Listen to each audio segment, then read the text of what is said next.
the Program for Human Rights in Medicine, and we welcome all of you.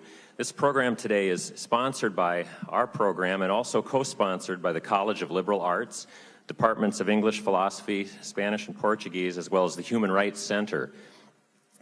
For those of you who may not know what the Program in Human Rights in Medicine is all about, we are a fairly small and fairly recent, but with a history, program that is committed to bringing to the university and the wider community both timely and sometimes controversial presentations on a wide range of topics. February 8th, we had Paul Byrne, who is a physician, who gave a discussion of a film, a BBC film that we, in an unauthorized fashion, presented here. It was part of our film festival, Bioethics Film Festival. The film was entitled, Are the Donors Really Dead? And some of you may have caught 60 Minutes last weekend, and they made a little investigation of that issue as well. So our program, in some ways, is known for controversial issues and a wide range of topics. As an obstetrician, I found that the process of introductions in these events is very similar to attending a labor and delivery. First, every pregnant woman that I have ever cared for hopes that the stages of labor are brief. That's the first thing. And second, that once the baby is born, everyone forgets the preliminaries. So to avoid introductory malpractice, I will expeditiously introduce my co-director in the Program for Human Rights in Medicine, John Dolan, professor in the Department of Philosophy.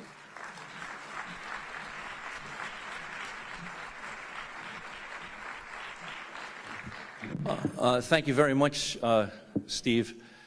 It's a pleasure to welcome everyone here, especially a pleasure to welcome the members of the three classes that have started since Noam Chomsky was last on campus, the class of 98, 99, and 2000. Some of you have been introduced to Professor Chomsky's ideas on language and mind in your courses, and some of you have even been introduced to his political analyses in your courses. A few of you would have been in my introductory logic class where manufacturing consent, the Canadian film, is a required part of the work. And I learned to my delight yesterday from a Daily Reporter that the film Manufacturing Consent is actually a required part of the curriculum of mass communication majors here at the university. That surprised me. The Program in Human Rights in Medicine is going to have as a visitor next January the Noam Chomsky of Japan. You may not have known there was such a person. Hirofumi Yuzawa is a brilliant intellectual, an outspoken and brave critic of the government of Japan and of most other governments as well. And he will be here for 2 weeks in January. So I urge you to keep your eye open for that. Hirofumi Yuzawa, very interesting and intelligent and brave speaker.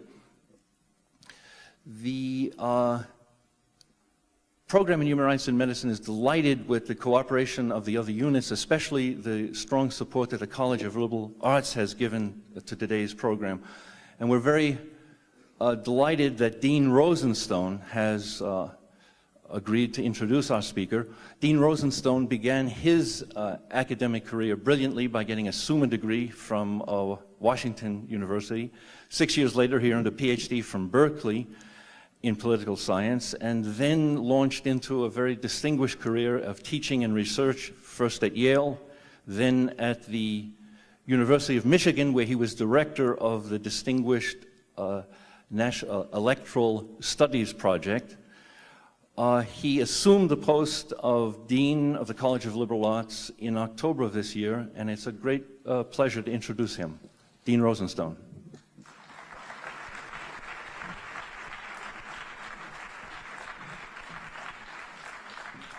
Well, first, on behalf of the College of Liberal Arts and on behalf of the University of Minnesota, let me welcome you this afternoon.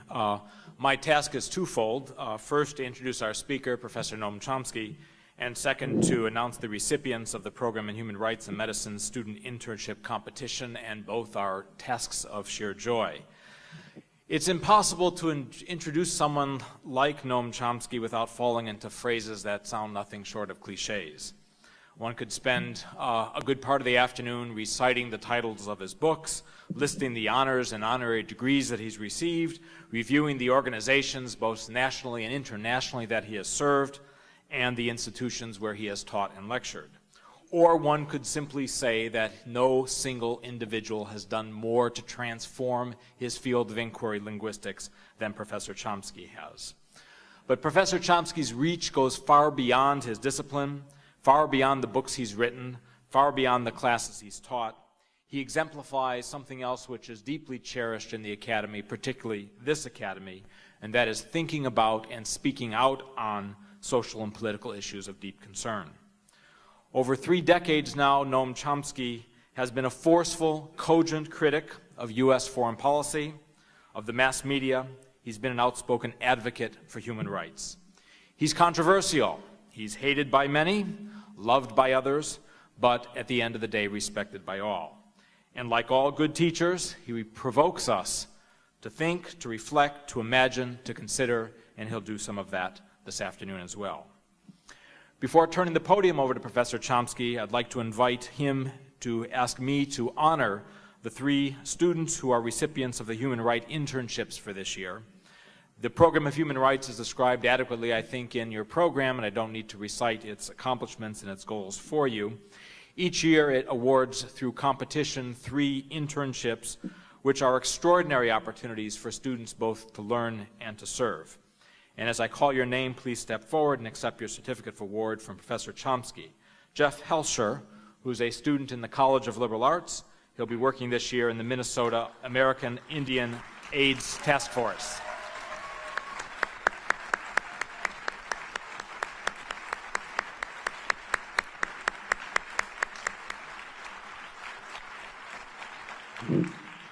Carrie Kazmarek, a second-year student at the University of Minnesota School of Law, will be working with Feminists for Life of Minnesota.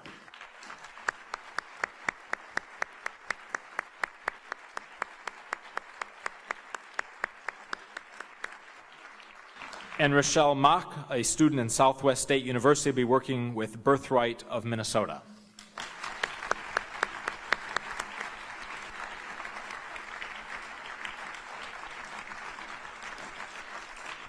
As you may know from the piece that was in this weekend Star Tribune, Professor Chomsky is on a remarkably tight schedule here in the Twin Cities over these couple days. He will speak with us and entertain questions until around 2:15, where he needs to bolt off to another commitment. He'll be speaking today on yet another visit to the University of Minnesota on democracy and rights, reflections on the current scene. Professor Chomsky.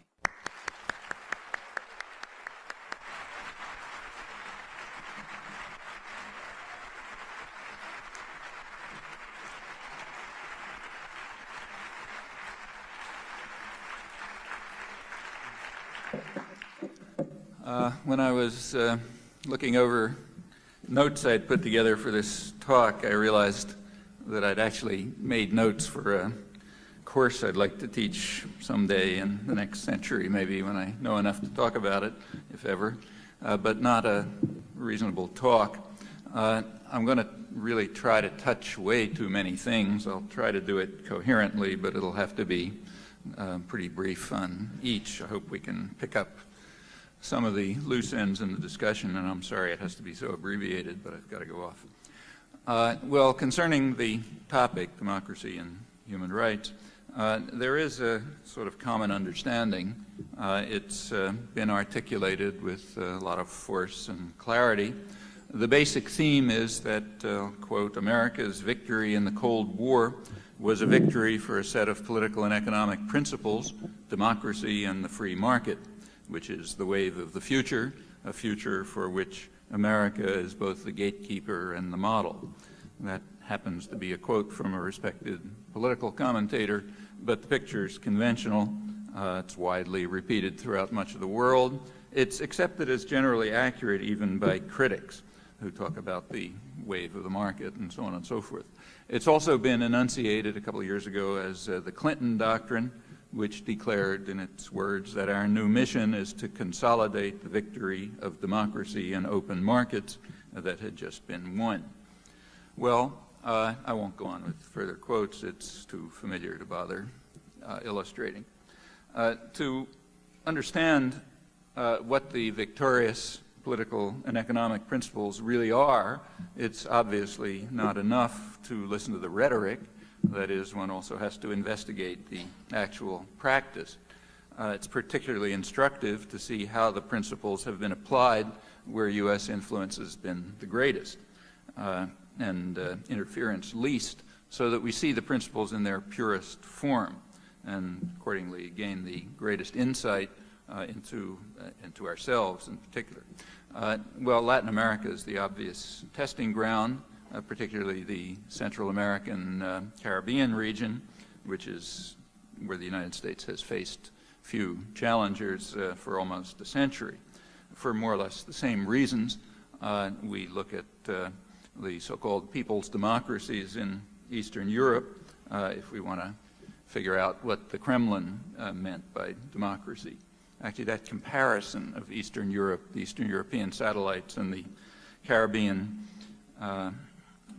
Central America region is rather enlightening. It's a comparison that's often drawn in Latin America, but is considered unmentionable, in fact, unthinkable here, which is a rather wise decision on the part of the doctrinal institutions. I won't pursue it, but you can. What's called the Crusade for Democracy, the Washington's Crusade for Democracy, was waged with particular fervor during the Reagan years, and Latin America is in fact offered as the prime example of how the United States became the inspiration for the triumph of democracy in our time, quoting the New Republic, speaking of the Reagan Crusade in Latin America. And the same is true in a good deal of scholarship. So the most recent book, the most recent scholarly study of democracy, history, theory, and practice, which just appeared a few weeks ago, Sanford Lakoff, good piece of scholarly work. He describes the revival of democracy in Latin America as most impressive and a sign of the success of America's mission, although he says there are vested interests that are resisting it, namely those retrograde interests that are trying to protect domestic markets, that are trying to prevent U.S. corporations from taking over all of the decision-making in the society and thus eliminating any residual elements of democracy that there might be. It's interesting that reflexively democracy is equated with the takeover of the society by foreign private institutions, which are unaccountable, of course, and in their internal workings simply tyrannies without a pretense of democracy. Well, that's reflexive, and this is an interesting example. However, he goes on to say these vested interests, we're trying to preserve some form of local domestic decision-making. Those are being beaten back. He mentions particularly the historic North American Free Trade Agreement, NAFTA, as an example of an instrument of democratization. The Clinton administration gave Haiti as the prime illustration of how the United States is the inspiration for the triumph of democracy in our time. That's a post-Cold War case, so no Cold War elements. Well, let's begin by taking a look at those cases. They're natural ones, given U.S. influence, and they happen to be the ones that are selected as the crucial examples by those who are most impressed by the success of America's mission, so it's fair enough to look at those. Well, let's take Latin America. Lakoff cites only one scholarly source, which is a good one, Abraham Lowenthal's collection of essays on exporting democracy, which covers lots of the world and has one study of Latin America, the revival of what Lakoff calls the revival of democracy in Latin America. That's the source cited, so let's have a look at it. The article is written by Thomas Carruthers, who combines scholarship with what he calls an insider's perspective. He worked on democracy enhancement programs, as they were called, in the legal offices of Reagan's State Department. So he was working on them from the inside, and he's also describing them as a very competent scholar. And that's the source that's cited, so let's quote it. Carruthers regards Washington, I'm quoting now, Washington's impulse to promote democracy as sincere, but largely a failure. And furthermore, he points out that the failure was quite systematic. That is, where Washington's influence was least in South America and the Southern Cone, there was real progress toward democracy, which, as he points out, the Reagan administration generally opposed, later taking credit for it when the process proved irresistible. Where Washington's influence was greatest, nearby, progress was least, he points out. And he concludes that Washington, the United States, sought to maintain the basic order of quite undemocratic societies and to avoid populist-based change, adopting pro-democracy policies only when forced to as a means of relieving pressure for more radical change, but inevitably seeking only limited top-down forms of democratic change that did not risk upsetting the traditional structures of power with which the United States has long been allied. Okay, so that's the example that's given to us when we trace it back to its source for the inspiring triumph of democracy in our time.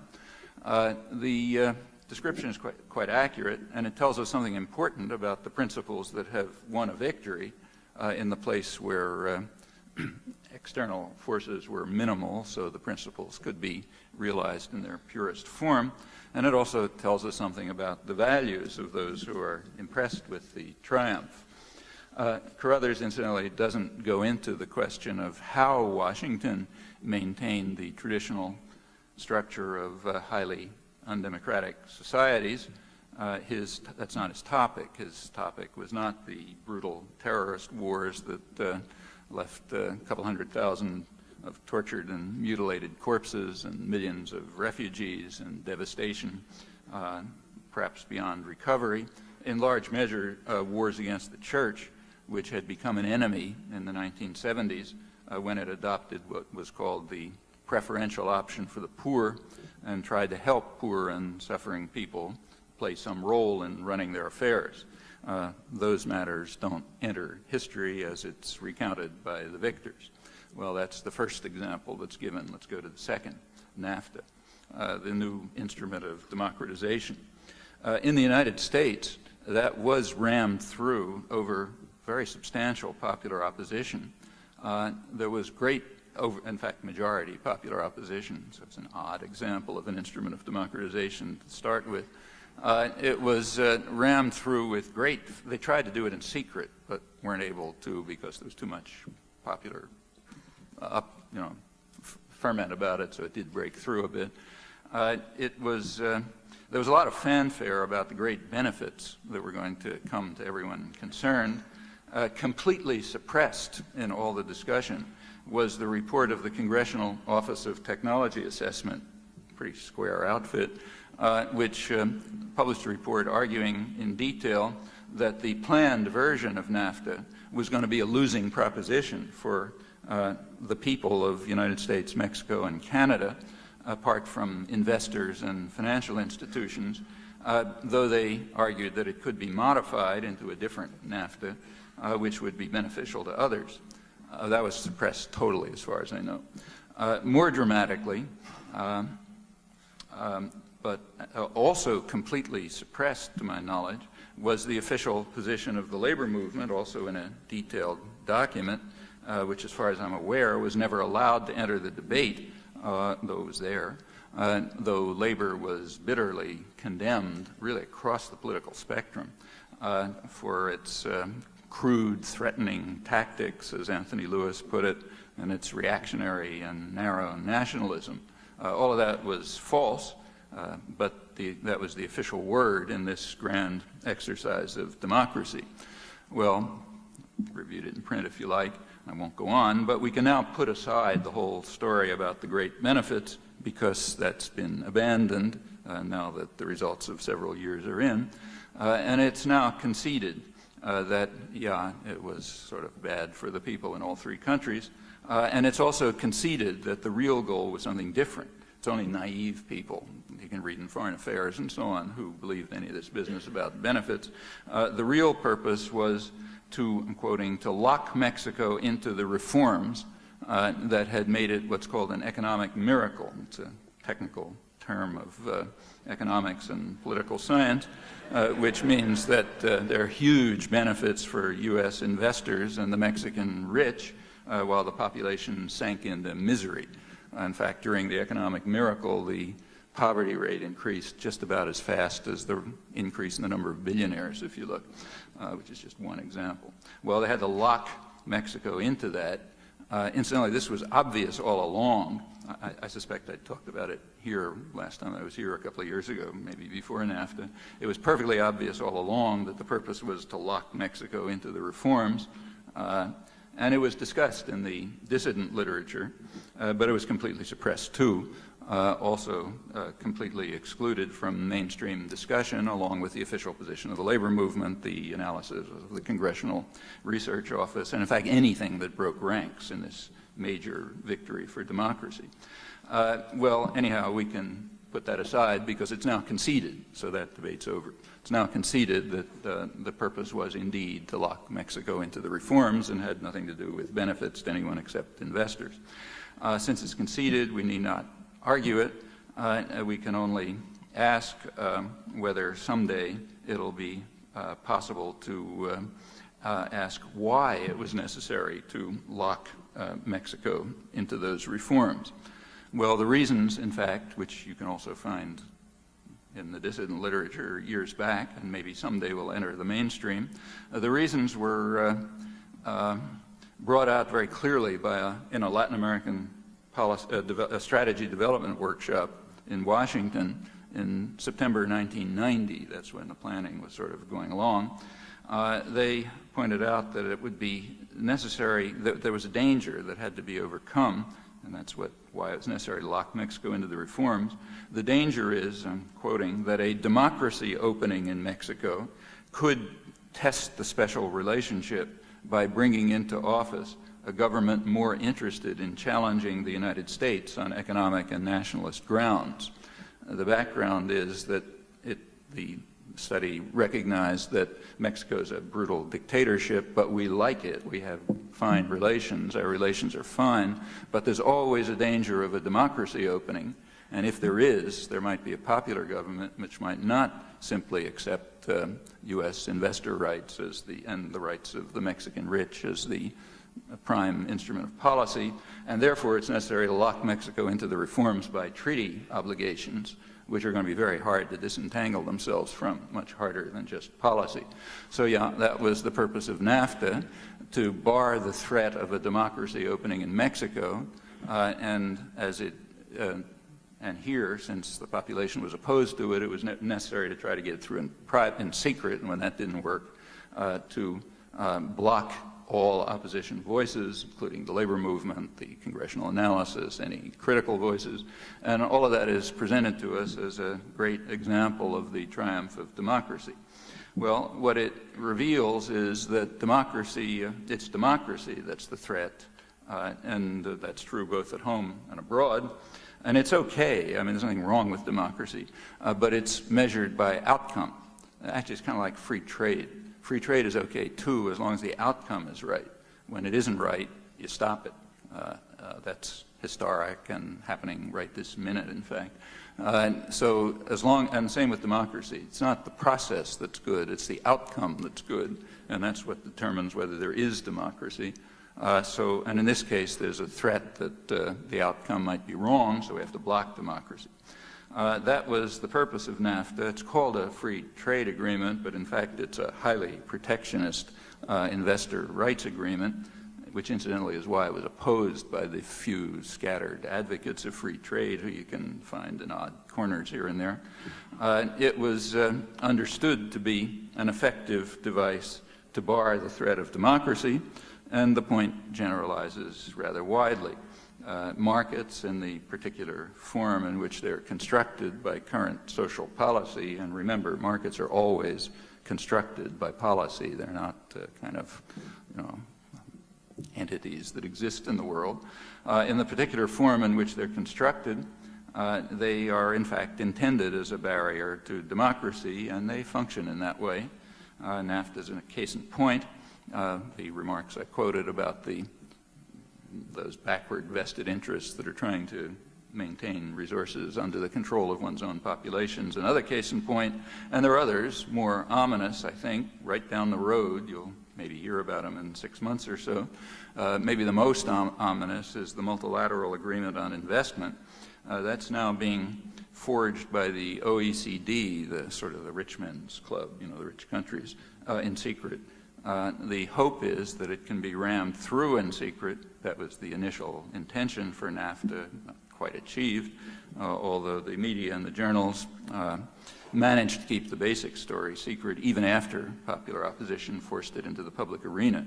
The few things that have dribbled out about the multilateral agreement on investment indicate that it's intended to be a much more far-reaching investor rights agreement, which will take some kind of treaty form, and which will lock most of the population of the world even more into a form of organization in which democratic forms may exist, but will be increasingly vacuous because corporate rights will be given overwhelming power. I think the time to worry about that is now, not when it finally, we finally discover in the business pages that it's been passed by Congress. And you can probably find out, I'm sure Senator Wellstone's office can get the text and people can do things about it. The NAFTA experience should be a lesson to anybody who cares about democracy in some other sense.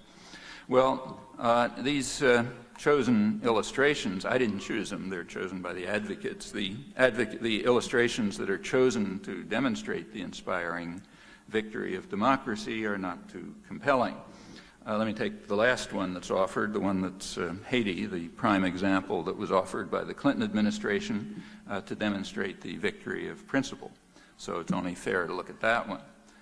In December 1990, there were free elections, but they came out the wrong way. The U.S. candidate who was expected to win, former World Bank officer, he had all the resources and all the support, so he was expected to sail through, Marc Bazin. He ended up with 14% of the vote.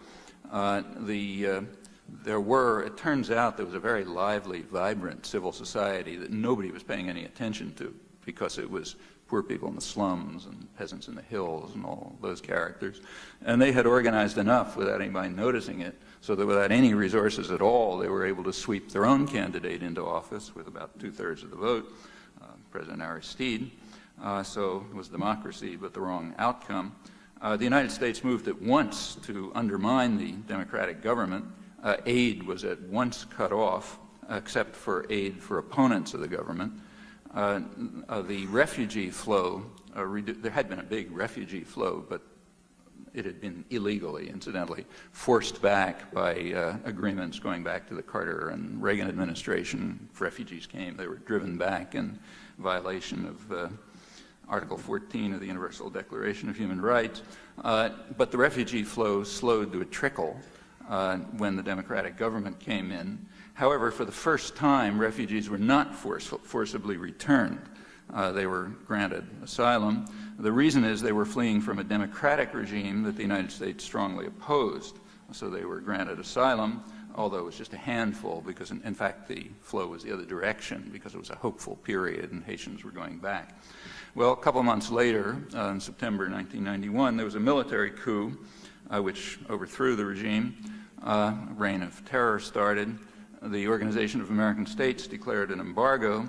The Bush administration almost instantly, within a few weeks, declared the embargo null and void. The means was it exempted U.S. firms from the embargo. So the embargo was fine. We're really against these killers, but U.S. firms need their assembly plants, so that doesn't fly. U.S. trade with Haiti remained a little below the normal level, but not much. During the Bush years, the trade increased under Clinton, who cut back the embargo, the limited embargo, even further.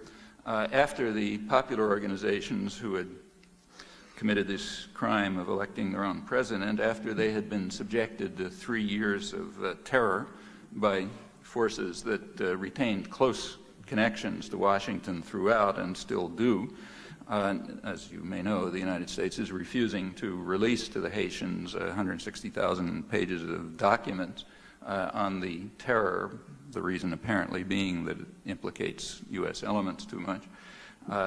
So they can't, so there's impunity for that reason, no documents. After 3 years of the terror, the elected president, President Aristide, was allowed to return, but only after he was given what was called a crash course in democracy and capitalism. That's the phrase used by his leading supporter in Washington, referring to the process of civilizing the troublesome priest.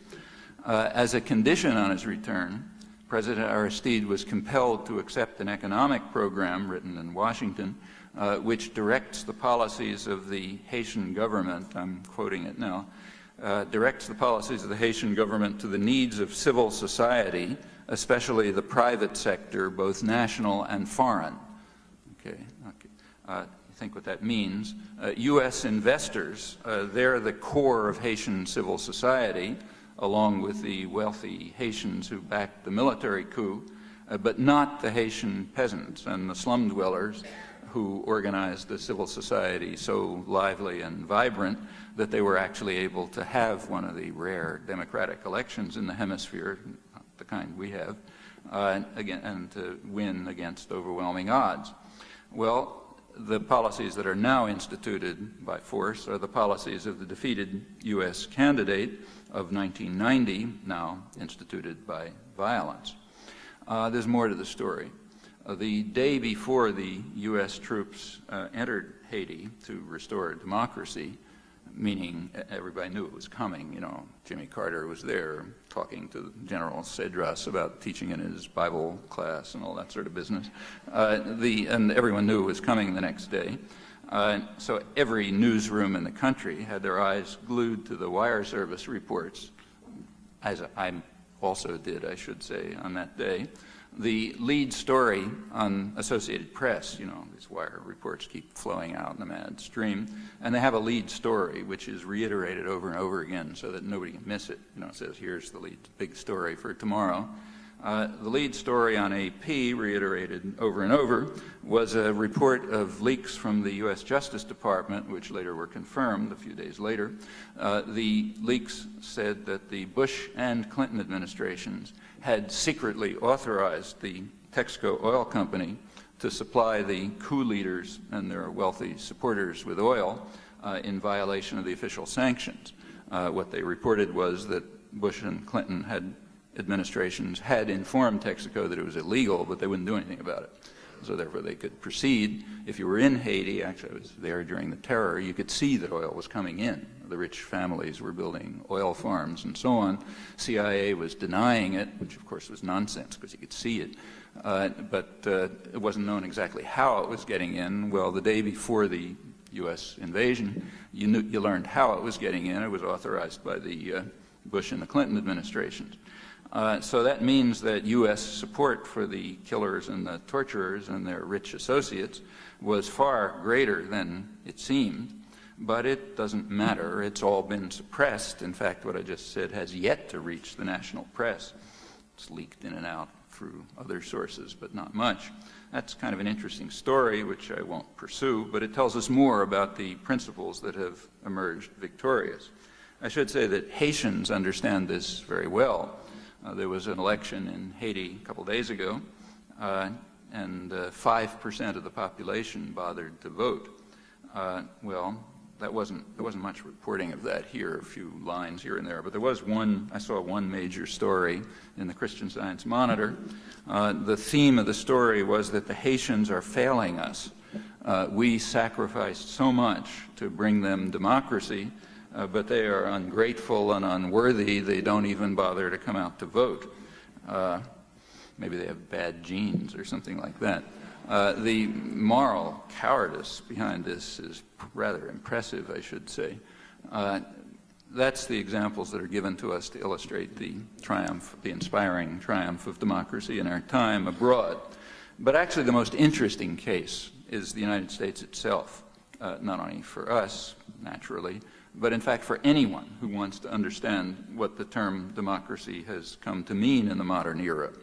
Well, the reasons for that should be obvious. One reason is simply the power and the primacy of the United States, which is overwhelming. Another is its stable, democratic, long-standing democratic institutions, which are again unique in the world. And thirdly, the United States was as close to a tabula rasa as you can find. In 1776, Tom Paine remarked that America can be as happy as she pleases. She hath a blank sheet to write on. She can do anything she wants, which was more or less true. The indigenous societies were largely swept away. The neighboring regions were taken by force, including a third of Mexico. That left a vast and rich land with unparalleled resources and advantages, and it was open as a blank slate to write on, just as Tom Paine said. Also, throughout its history, the United States has been free from external threat. The last threat to the national territory was in 1812. I mean, there are many concocted threats, but that's the last actual threat. Furthermore, there is very little residue, comparatively speaking, there's little residue in the United States of earlier European structures or any kind of authentic conservative tradition. There is something here called conservatism, but it's a form of radical statism combined with coercive social norms, the kind of thing that make any genuine conservative turn over in his grave if he heard about it. Very few alive to notice it. I suspect that that's one reason for the relative weakness of the social contract and support systems in the United States. If you look at these in other countries, their roots usually go back to pre-capitalist institutions like the church and feudal system and so on. The United States had relatively little of that because it didn't have a conservative tradition. It was sort of a blank slate. All of these factors provided unusual, in fact unique opportunities to construct, to carry out political and economic experiments without any constraint. Now, in studying history, you can't really construct experiments, of course, but the United States is about as close to the ideal case of state capitalist democracy as can be found. So if one wants to understand what the notions mean, this is the place to look, quite apart from the power and everything else, or the fact that we're here. Furthermore, the socio-political system was consciously designed, very explicitly designed, and that's unusual. And the main designer was an astute political thinker and a very lucid one. His views largely prevailed also, and we know them, they're there. James Madison, the main framer, he did eloquently uphold the call for the preservation of the sacred fire of liberty that he wrote into George Washington's inaugural address. But it's very important to understand his very clear and explicit and unambiguous ideas about the kind of liberty that has to be preserved. One of the most revealing sources, maybe the most revealing, I think, is the actual debates on the Constitutional Convention. At the Constitutional Convention in 1787. In the debates, which Madison was the foremost person, he discussed England, which is natural. That was sort of the model for, closest that was around to a democratic society. And he pointed out, I'm quoting from the debates, in England at this day, if elections were open to all classes of people, the property of landed proprietors would be insecure, and agrarian law would soon take place, infringing on property rights, what we would nowadays call agrarian reform. And that couldn't be allowed. So the sacred fire of liberty is supposed to burn, but it burns most brightly to preserve the right to own property, which has to be privileged above all others. Madison went on in the debates to warn that the new government that the framers were designing must have ways to ward off the injustice that would come from a functioning democracy, which would threaten private power. It would have to protect property rights with various devices, in order, quoting Madison, in order to protect the minority of the opulent against the majority. That's got to be the commitment of the government. And that has indeed remained the guiding principle until today, not only here, but in the forms of democracy that the United States has been willing to tolerate elsewhere, as these examples I mentioned cited. Now, it's important not to be misled by the rhetoric in which these matters are publicly framed. When you study this kind of thing, you usually read the Federalist Papers, which is okay, but remember that the Federalist Papers are what we would nowadays call propaganda. That is, they were intended to sell a reluctant public get them to accept the new federal system that was being designed. Now, in the Federalist Papers, there is famous discussion about the rights of minorities and the need to protect the rights of minorities from the tyranny of the majority. But it's all framed in very abstract and general terms. However, it's quite clear from more serious sources that Madison had in mind a particular minority, namely the minority of the opulent, who had to be protected against the majority, protected against such injustice as agrarian reform. I should say that in the specialist literature, the literature of Madisonian scholarship, which is very rich and good, this is all accepted without much, there's a consensus on this. In fact, it's accepted by those scholars who most strongly defend an interpretation of Madison as a committed Democrat. The leading one is Lance Banning. He's a very good scholar, has another recent book on the topic, and he's sort of at the extreme on this position among serious Madisonian scholars. He argues against others that Madison really was a committed Democrat, and he writes that Madison differed most profoundly from other leading framers by according the people's right to rule the same importance as the protection of the rights of property. Okay, I'll come back to that. But even Banning, at the outer limit, agrees, I'm quoting him, that in Madison's determination to protect minorities against majority infringements of their rights, it is absolutely clear that he was most especially concerned for the propertied minorities. It's quite true.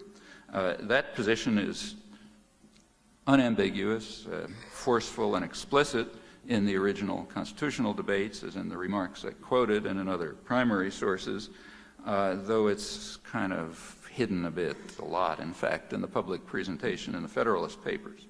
However, although there's a consensus in Madisonian scholarship about Madison's special concerns for the propertied minorities, the way it's formulated very much understates the point. So let's go back to Banning's statement. Throughout his life, Madison kept to his principle that in a just and free society, the rights both of property and of persons ought to be effectively guarded.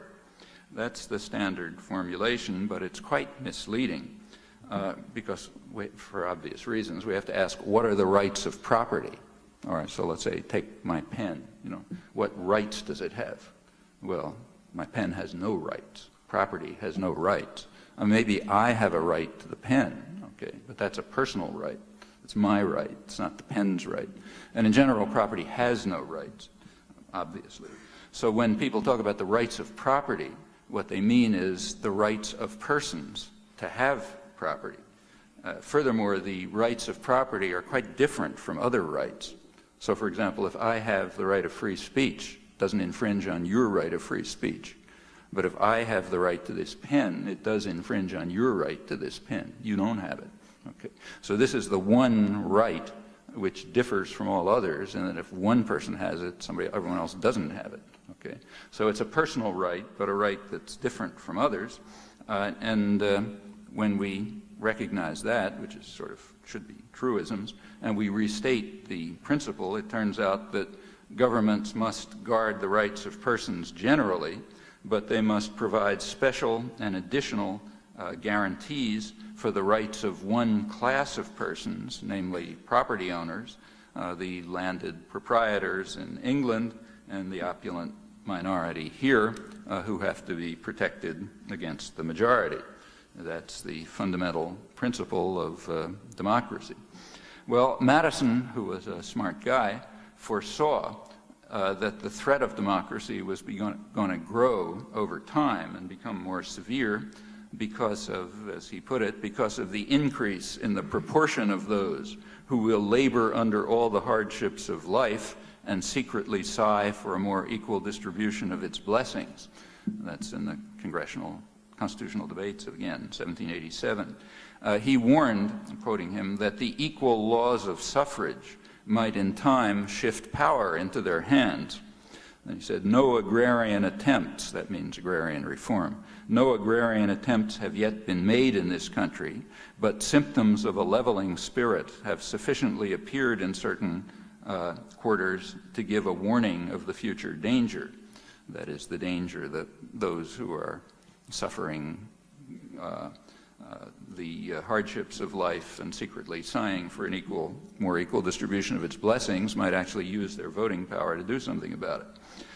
Well, the basic task that Madison faced in framing a system which we wish to last for ages, as he put it, was to ensure that the actual rulers would be the opulent minority. They will, he said, secure the rights of property, which means, again, the privileged right of persons to have property, which stands above other rights, other personal rights.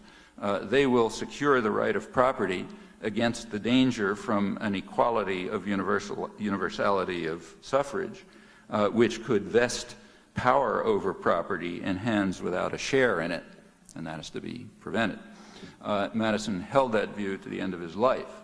In 1829, reflecting on half a century of American democracy, he stressed again that those without property or the hope of acquiring it cannot be expected to sympathize sufficiently with its rights.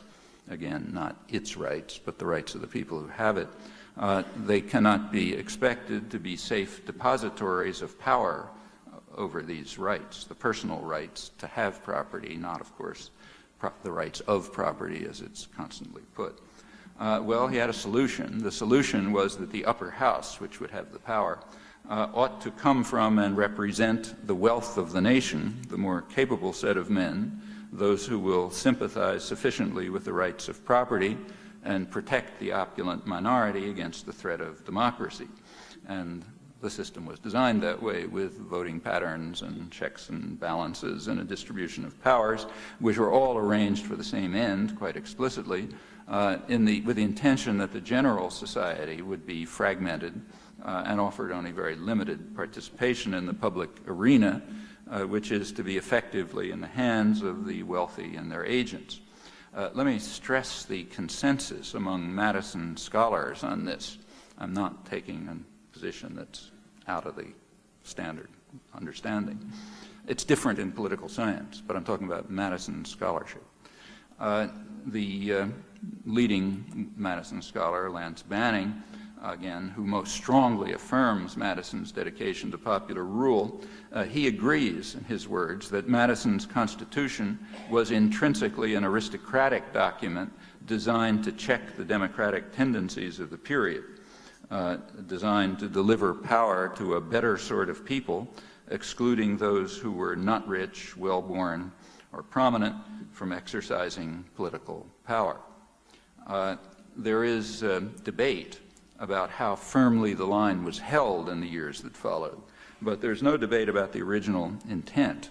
That was very clear, becomes still more clear when you look not just at the formulations, but you look at the reasoning, the background reasoning, as, for example, expressed in the constitutional debates that I quoted.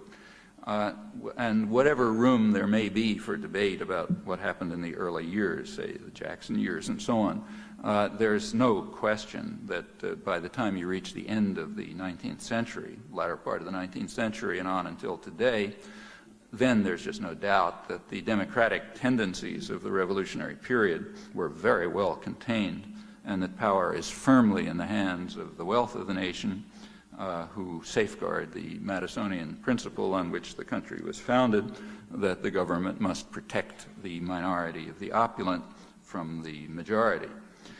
So going back to these stories about the victory of democracy, there's some truth to them. but you can see the reasons why. To quote Carruthers again, the United States, the Reagan crusade for democracy, inevitably sought only limited top-down forms of democratic change that did not risk upsetting the traditional structures of power with which the United States has long been allied. That's very natural if you take the phrase United States to mean what it really means in studying world affairs, namely not the people of the United States, but rather the wealth of the nation, those who rule the country by design, protect the minority of the opulent from the majority at home, and have to carry out the same tasks abroad. If we stop using mystical phrases like United States or, and recognize something which indeed was obvious to Adam Smith. Adam Smith wrote a book called Wealth of Nations, but he stressed in the book that there's no such thing as wealth of nations. There are different groups within the nations. There are the merchants and manufacturers of England who use state power for their interests, and there are the people of England who suffer from it, what later came to be called class analysis. Unless we understand at least that much, we're not even talking about the real world. But if we do, and we interpret United States properly, and we interpret property rights to mean what it obviously means, and we look at the original intent, which is quite clear, and we look at the actual victory of democracy abroad, it all sort of falls together in a very reasonable and intelligible way. Incidentally, in my opinion, these things ought to be taught in school civics courses in a free society. They're pretty obvious. So that's what you ought to learn in junior high school. Shouldn't be wasting your time on it in college. These accounts of the Madisonian roots of the prevailing concept of democracy, I should say that they're unfair in an important respect. Like Adam Smith and other founders of classical liberalism, Madison was pre-capitalist and anti-capitalist in spirit. Banning, again, describes him as an 18th century gentleman of honor to depths that we are today hardly able to imagine. So Madison, like other pre- and anti-capitalist classical liberals, had nothing but contempt for what Adam Smith called, also with contempt, the vile maxim of the masters of mankind, all for ourselves and nothing for anyone else. And it's very likely that Madison would have sympathized with so-called factory girls and artisans of eastern Massachusetts in the early days of the Industrial Revolution, latter days of his life, when they condemned what they called the new spirit of the age, gain wealth forgetting all but self. That's quoting from their independent labor press, which they regarded as a degrading and demeaning doctrine that was destroying human values, and signaled the defeat of the American Revolution to working people in the rising industrial state. It's hard for us to remember today how shocking was the radical capitalist ideology starting around the 1820s, which was given its sharpest doctrinal form in what was called the new science of economics of Ricardo and Malthus. Not Adam Smith, he was really pre-capitalist, but Ricardo and Malthus and Nassau Senior and those guys around the early 19th century. They rejected the traditional view that people have a right to live, a view that was taken for granted in traditional societies, like, say, feudal societies. There people had a place, and they had a right to that place. Maybe it's a rotten place, and for most people it was a pretty rotten place, but it was some kind of place. However, the new science rejected that, crucially. The new science proved, with the certainty of Newton's laws, as Ricardo put it, that people have no rights apart from what they can gain in the market. You only hurt the poor by trying to help them. So the new science proved with the certainty of Newton's laws. And if people cannot survive in the labor market, then they should go somewhere else, as they put it. That was not impossible in those days, remember. We're talking about the early 19th century. Recall also that a fundamental principle of free market theory is free movement of labor, that meaning free immigration anywhere. That's one of the principles that's overlooked, one of the many that is overlooked as the free market theory has been reconstructed into an instrument of oppression in the service of the vile maxim. And in fact, even Ricardo, who was the leading theoretician, exponent of the new science, even he was unable to liberate himself completely from normal human sentiments, as was required by the radical new doctrines. It's kind of interesting to see how that works. So everybody learns about Ricardo's theory of comparative advantage. But Ricardo recognized, he was no fool, he recognized that the principle of comparative advantage was based on certain assumptions. One assumption was that labor is mobile, freely mobile, as free market theory demanded. The other assumption was that capital is immobile. You need those two assumptions to get the theory to work. That happens to be the opposite of what prevails today. Labor is immobile and capital is mobile, but we're still supposed to worship at the shrine, even though the assumptions are the opposite of the ones on which the theory rests. The facts are the opposite. In Ricardo's day, however, it wasn't so unreasonable. In his day, labor was indeed mobile. The vast open spaces were being cleared of their inhabitants by state violence, and that made it possible for impoverished Europeans and criminals to go or be sent there. There was incidentally much less need for prisons in those days because you could send them to the United States or the colonies or to Australia and so on. So labor was indeed mobile thanks to state violence. And as for capital, it was pretty much immobile. That wasn't false. Capital was mostly land, which indeed is immobile. And as for the rest, Ricardo remained a captive of pre-capitalist values. He argued, quoting Ricardo, that the rich will be satisfied with a low rate of profits in their own country rather than seek a more advantageous employment for their wealth in foreign nations, out of community spirit and just sympathy with others and so on. Adam Smith had a much sharper eye in that regard. Now, the restriction in human rights, in the concept of human rights that was a central component of the rising industrial capitalist ideology and was very shocking to people, that continues right to the present as a result of extensive popular struggle over long periods against this doctrine. A large array of rights have indeed been won, and there are even international conventions on human rights, the basic one being the Universal Declaration of Human Rights of December 1948.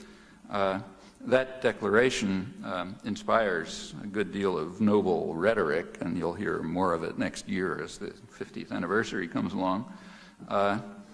It can also be used rather selectively by the powerful as a weapon against their current enemies. But the reality of the matter, which is all too easy to demonstrate, is that no state takes the principle seriously. The United States certainly doesn't. The United States flatly rejects a good part of its solemn commitments, namely the articles, and it does so explicitly, says they have no status, namely the articles concerning social and economic rights. And that's actually a residue, which have the same status as everything else, anti-torture rights and so on, but the U.S. says they have no status. They're a letter to Santa Claus, as Jean Kirkpatrick put it. That rejection of those principles is a residue of the principled denial of such rights under the radical form of market doctrine that was preached by the new science. And meanwhile, of course, the United States parades as the great defender of the universality of the Universal Declaration against third world relativists, and gets away with this, which is a pretty impressive propaganda achievement and a tribute to the general obedience of educated sectors. Well, the fate of the new science as a weapon of class warfare and in delimiting human rights, that's an interesting topic, but that's another part of this course that somebody ought to teach someday. I won't try to go into it here, but that story for the next 180 years is a very important part of contemporary history. Well, let's go back to Madison. He was an 18th century gentleman, and his values were pre-capitalist. He expected the wealthy men who would be given power to be, as he put it, enlightened statesmen, pure and noble, benevolent philosophers who will work selflessly for the public good. That's, of course, all pre-capitalist. That's like David Ricardo thinking they'll keep their money at home because they're so friendly to their neighbors. He soon learned differently, Madison, that is. As the opulent minority who were given power used that power exactly as Adam Smith had described some years earlier, pursuing the vile maxim, all for ourselves and nothing for anyone else. By 1792, Madison was already warning in private correspondence that the Hamiltonian developmental state, in his words, was substituting the motive of private interest in place of public duty, leading to a real domination of the few under an apparent liberty of the many. He deplored what he called the daring depravity of the times as the stock jobbers, sort of investors, become the Praetorian Guard of government, at once its tools and its tyrants, bribed by its largesses and overawing it with their powers and combinations. Well, apart from the eloquence of the rhetoric, it's not a bad picture of the modern world and the state of democracy in it. In fact, it's a quite accurate picture. It's a picture, incidentally, shared by over 80% of the population in the United States who regard the political system as irrelevant. They say it works for the few and the special interests, not for the people. Madison's point in 1792 as he watched the experiment go astray because the wealth of the nation was not acting like pre-capitalist enlightened gentlemen, oddly. Well, that's, with all the flaws, and there are serious ones from the standpoint of democratic principle, it's nevertheless the case that Madisonian democracy took a long step forward, took a long step towards popular democratic government, if you think of the times or even now. It was a new departure, but in quite complex ways. At the doctrinal level, there were in fact regressive features. I recognize that that's a value judgment, but a defensible one, I think, and I think you can see it if you look at it in context. So let's go back to the origins of Western political theory. The origins are Aristotle's Politics, which is quite interesting. It's careful, well-argued, very timely, incidentally. Its concerns include central themes that are on everybody's agenda right now. Aristotle in the Politics describes minutely a lot of different kinds of systems, tyrannies, oligarchies, democracies, many subvarieties.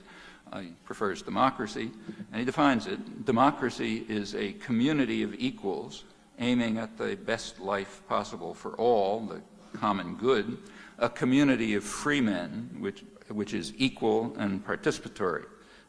Side comment, notice free men. Okay, so women aren't among the free men, or slaves, of course. The concept of people is limited, but before being too critical of Aristotle, remember that persisted into the 20th century, and in fact it still persists, only partially overcome. So there's a limit, but for those who are citizens, free men, it has to be a community of equals, equal and participatory. Well, to achieve this result, Aristotle goes on, a democracy must be a welfare state. He didn't use a term, but that's what he described. A democracy must provide lasting prosperity for all by distribution of public revenues. The goal, that's quoting Aristotle, the goal, it's what we call a welfare state. The goal has to be relative equality of outcome, of condition. Okay, it's quite important. The notion of equality of opportunity, that's a more recent innovation. It's related to the rise of industrial capitalism with its narrowing of the concept of human rights, namely to those that can be obtained through a highly structured market. And in the real world, bear in mind that there's a rather large footnote to any talk about markets, namely the rich and the powerful demand and receive ample protection from market discipline. For that, they rely on a powerful nanny state, which also transfers public resources to them on an enormous scale. Sometimes this reaches the level of farce, say under the Reaganites or with Gingrich or the Heritage Foundation, but it's always true. It's kind of like a staple of economic history. Well, the classical thesis, going back to Aristotle, is that a free and just society must seek to achieve relative equality of outcome. So it must be a welfare state in which everyone has moderate and sufficient income, moderate and sufficient means, Aristotle's phrase, with no extremes of wealth and power. Otherwise, talk of democracy is not serious because there cannot be free and equal participation in self-government, quite apart from the great injustice and the infringement on essential human rights in the pre-capitalist sense of the concept. Actually, these ideas persist right through the Enlightenment and classical liberalism. So say, take Adam Smith. He did give an argument for markets, rather nuanced argument for markets. But if you look at the argument, it was based on the assumption, which could be right or wrong, that under conditions of perfect liberty, markets would lead to perfect equality, equality of outcome, which he took to be an obvious requirement for a free and just society. For very much the same reasons, Adam Smith held that government, I'm quoting, government regulation in favor of the workmen is always just and equitable, but never in favor of the masters. De Tocqueville, another great figure of the liberal pantheon, he warned of the dangers of what he called a permanent inequality of conditions, of outcome, and an end of democracy in the United States, if the manufacturing aristocracy rising before our eyes, one of the harshest that has ever existed, escapes its bounds, which of course happened beyond his worst nightmares. He was writing in the 1830s about the United States. These are very important elements of classical liberalism. Another crucial element of classical liberalism, which is pre-capitalist, remember, and therefore anti-capitalist, is its opposition to wage labor. It's also not well recognized, but quite true. A standard formula was that if a person works on command, say an artisan, we may admire what he does, but we despise what he is, because he's not a free human being. De Tocqueville, as he put it, the art advances, but the artisan recedes. Adam Smith took the same view. Everyone thinks that Adam Smith was in favor of division of labor because they read the first paragraph of Wealth of Nations, but not many people go on to, page 420 or whatever it is, where he says that in any civilized society, the government will have to intervene to prevent division of labor, the reason being that it will turn people into creatures as stupid and ignorant as it's possible for a human being to be, because they will be working on command and in specialized activities, and they won't be human beings. So therefore, of course, division of labor has to be prevented in a civilized society. I should say that the modern political theory sort of sometimes recognizes kind of an attenuated version of this picture. It recognizes that there was opposition to wage labor. It's hard not to recognize that. But it attributes it to what's called the Republican conception of civic virtue. That is, people wouldn't have the right attitudes and so on, the right independence of spirit to govern themselves if they weren't free labor. Free labor means not wage labor. And that's correct, but that's only part of a much more interesting story, in my opinion, something which has quite interesting roots back to Cartesian rationalism, and is rooted in a conception of human freedom and dignity, which requires that you be free from external control. And that's a critical part of the Enlightenment, of classical liberalism, and indeed of American history. However you interpret the facts, it's a fact, however you interpret the background, the fact of the matter is that opposition to wage labor is a powerful current of American thought right through the 19th century. It's certainly true of the labor movement from the 1830s, when it really took off, up to the huge Knights of Labor organization at the end of this, thriving at the end of the century. It condemned wage labor and as a fundamental infringement on human rights. There was an independent labor press, which was substantial. It held to the principle that those who work in the mills should own them. Let me stress, all of this is as American as apple pie, no dubious contributions of radical intellectuals. And it extended far beyond the working class. So, for example, Abraham Lincoln held that it's wrong for capital to own labor, as in the slave system, and it is no less wrong for capital to hire labor under what was then called wage slavery, except as a temporary expedient on the way to freedom. That was, in fact, the ideological banner under which Northern workers fought the Civil War. The Republican Party proudly proclaimed itself, I'm quoting, as not only the anti-slavery party, but emphatically the party of free labor, meaning free from wage slavery, working on command. The New York Times in 1869 condemned the advance of wage labor as the rise of a system of slavery, as absolute, if not as degrading, as that which lately prevailed in the South. Well, we've come a long way since those days. But these ideas, I think really truisms, remained alive well into this century. So take, say, John Dewey, who's the leading American social philosopher, and again, as American as apple pie. The main focus of his work was democracy, but he pointed out that talk of democracy is meaningless, it's idle, when big business runs the life of the country, controlling production, commerce, communication, and the press. He also held that democracy presupposes transition from a feudalistic to a democratic social order, so that workers are masters of their industrial fate, not tools who rent themselves to private tyrannies. As long as you have a feudalistic social order, he said, what we have, politics, he said, will be nothing more than the shadow cast over society by big business, the tools and the tyrants, in Madison's terminology. Resistance to labor on command continues, always, takes various forms. The whole of labor history is one or another form of this. You want to open this morning's newspaper, you'll find an example that discusses doctors beginning to unionize as they become more proletarianized and are trying to resist the control over health care, how you treat patients by bureaucrats in private tyrannies.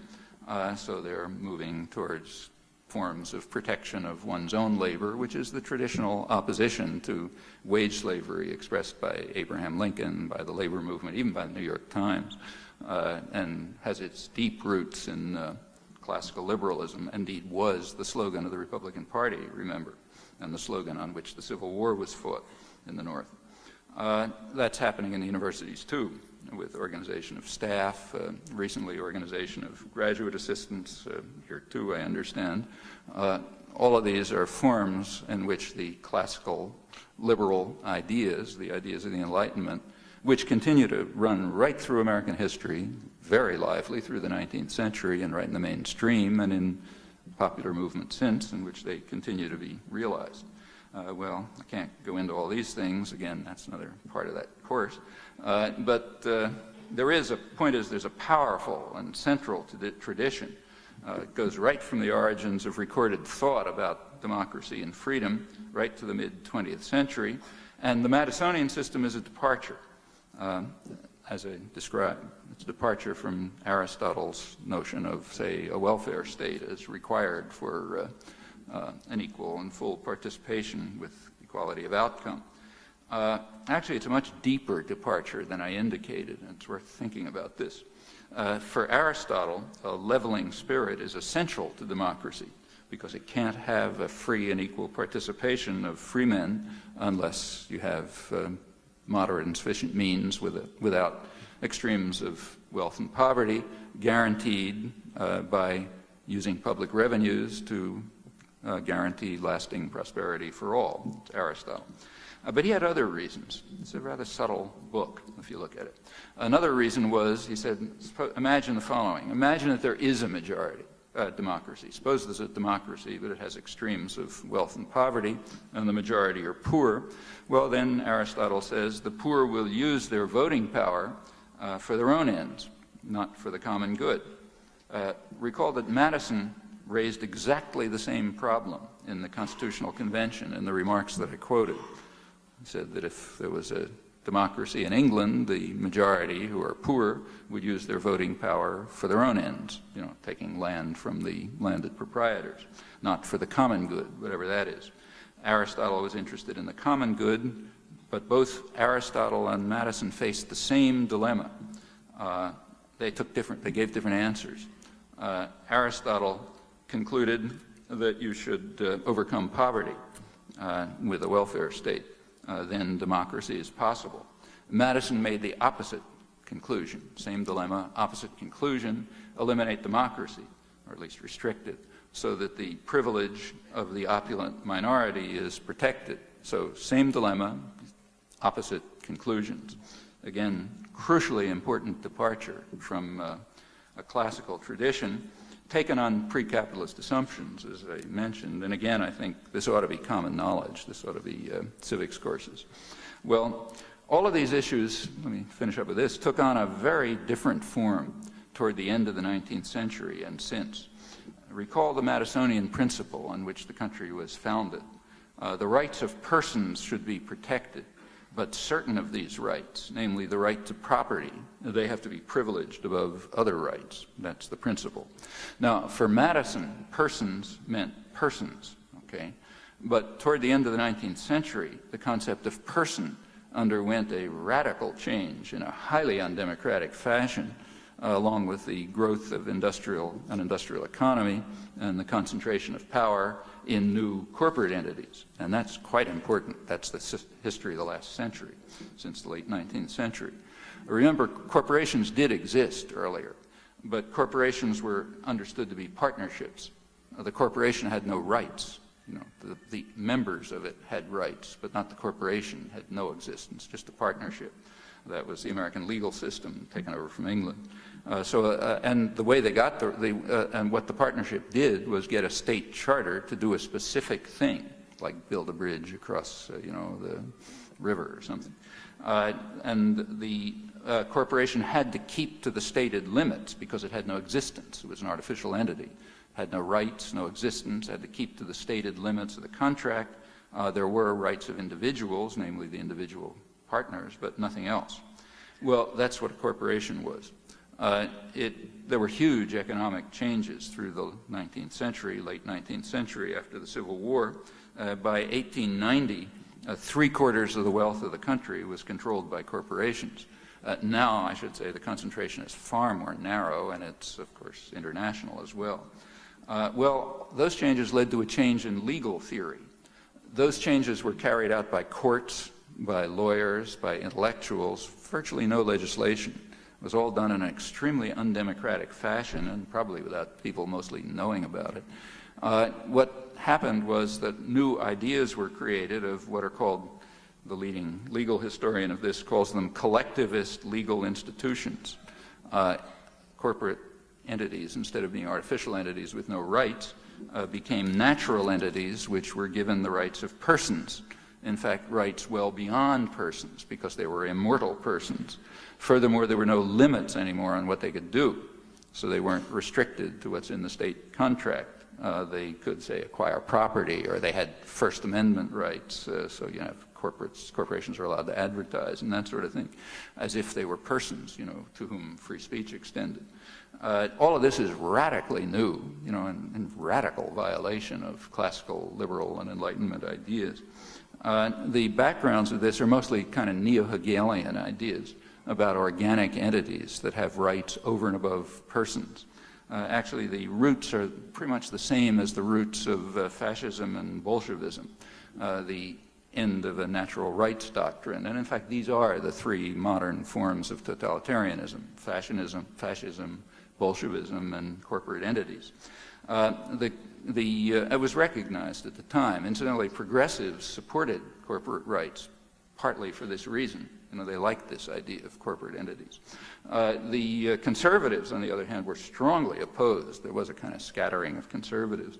One conservative legal scholar condemned this shift to collectivist legal entities as ratifying a new absolutism like kings and princes. It's destroying individual rights, also, of course, destroying markets.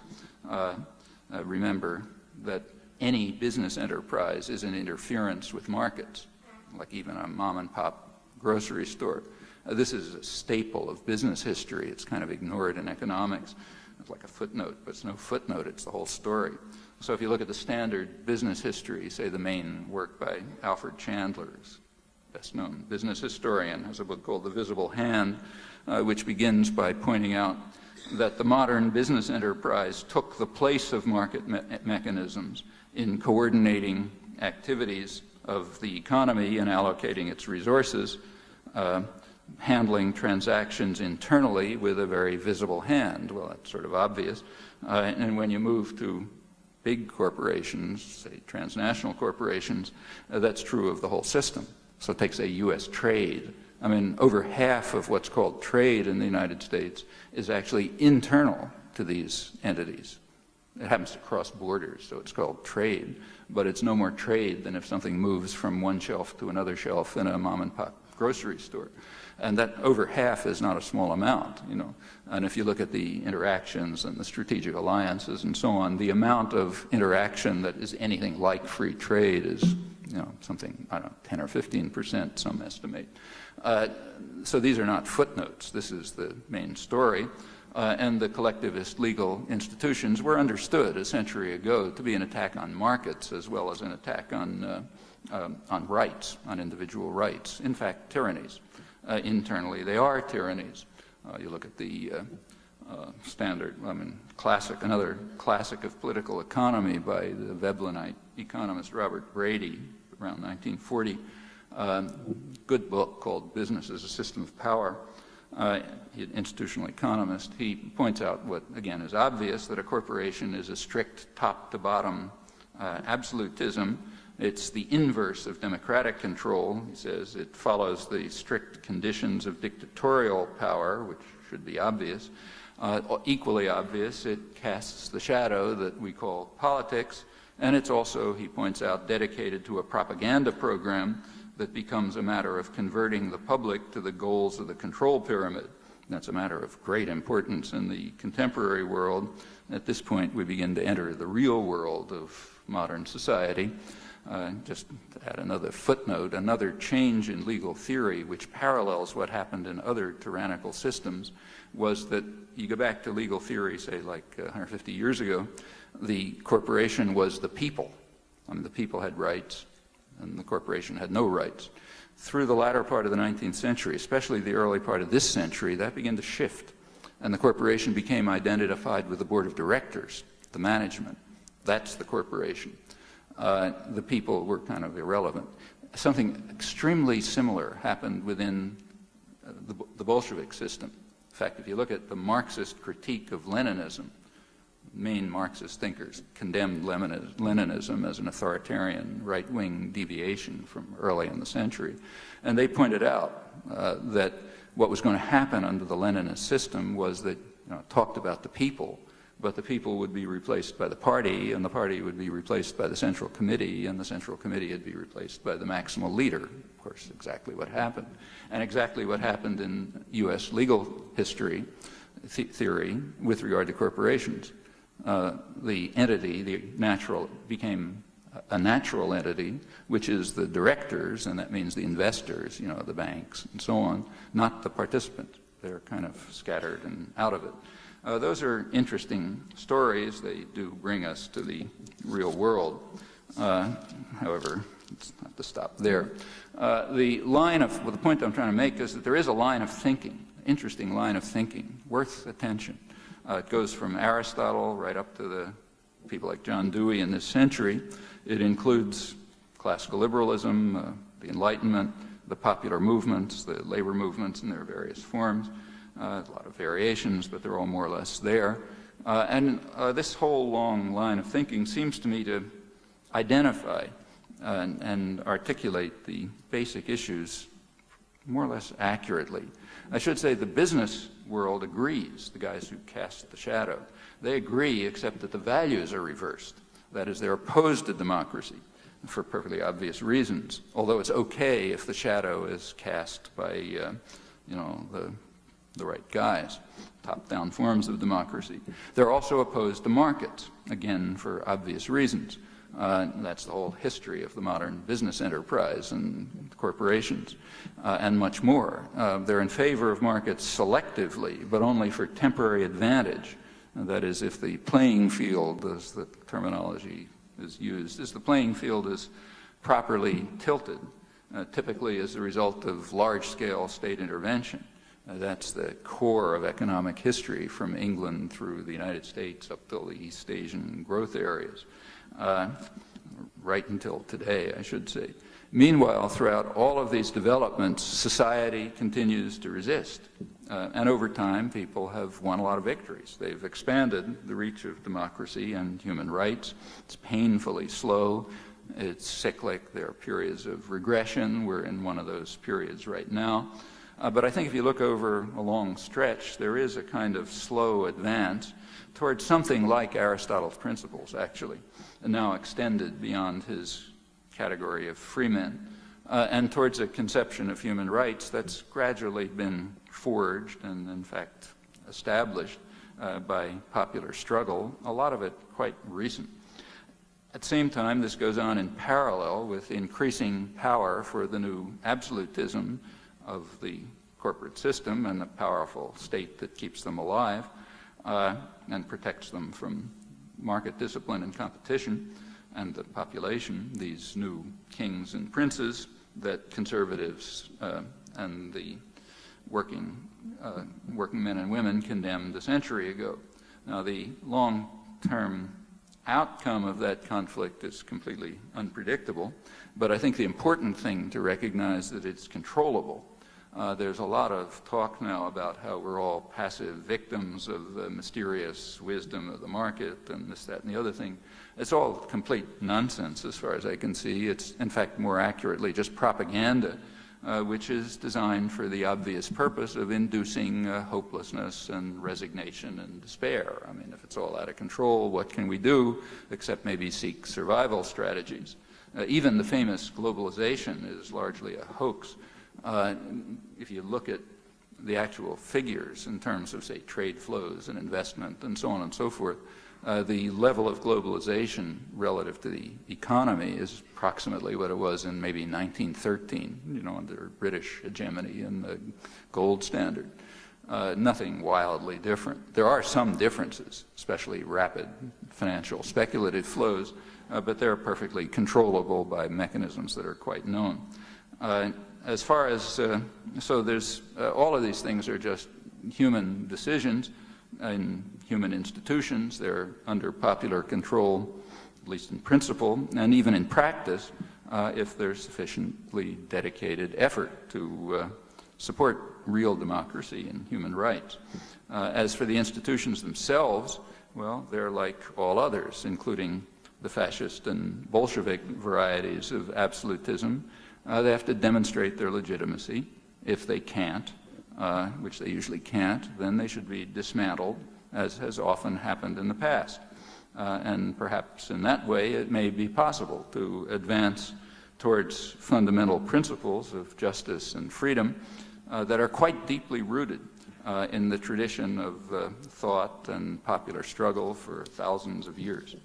Thanks. That's the course.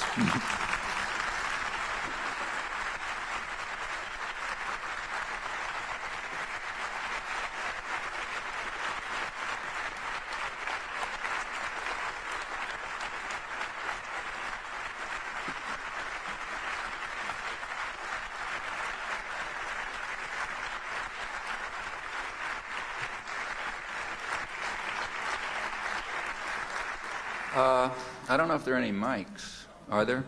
No mics? Yeah? You got one? Okay. Two?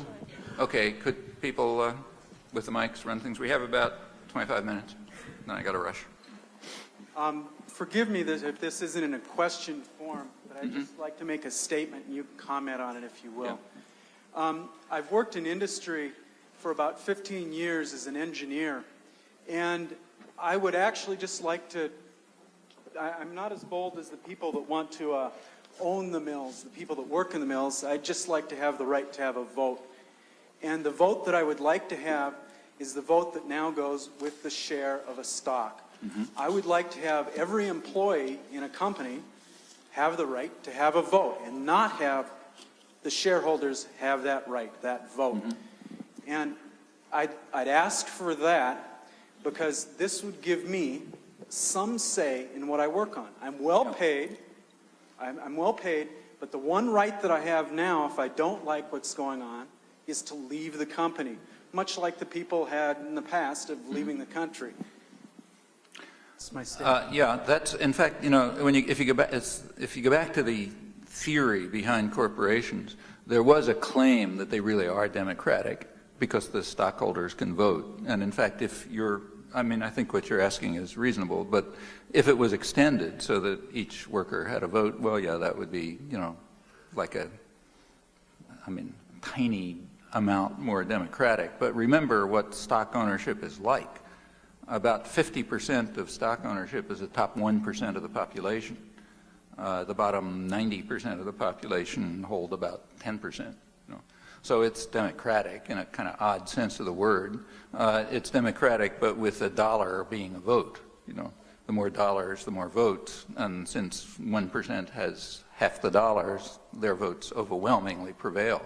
I mean, Bill Gates is a minority owner in Microsoft, but he runs it because he has enough control so that it doesn't matter if the rest is scattered all over the place. Furthermore, if you look at the actual functioning of corporate power, it's all integrated. So on the board of directors, there's a big bank, you know, and it's got a strategic alliance with some other corporation, and you know, IBM, Toshiba, and Siemens in Germany, the three big computer companies, they're working together, you know, on new mechanisms for undermining markets and protecting themselves, massively subsidized by the state, of course, in all sorts of ways. Like, for example, through the engineering department of this university, I imagine, which probably has government grants, you know, like mine does. Okay, that's part of the way in which the state, the public kind of, the costs of research and development are socialized through devices like that, and then the profits are privatized. So there's all these mechanisms, and it's true, I think what you say is true. If workers had one vote, it would be a little different, but it's like, you know, barely changes it. Nobody has any other votes. Yeah, okay, but that's back to the insight of the factory girls, you know, the young women from the farms.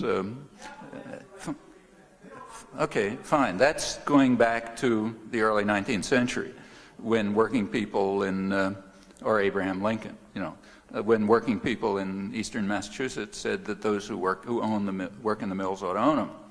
Yeah, that's makes sense. Okay, then there's no right of property, as Madison misleadingly put it. Certainly no right to command other people, to rent other people. That what Lincoln condemned as virtually equivalent to slavery. Yeah, I agree with that. But remember, you're not going out of the mainstream of American thought if you say that. You're right in the middle of the mainstream through most of American history and right back to its roots. I think that's important to bear in mind.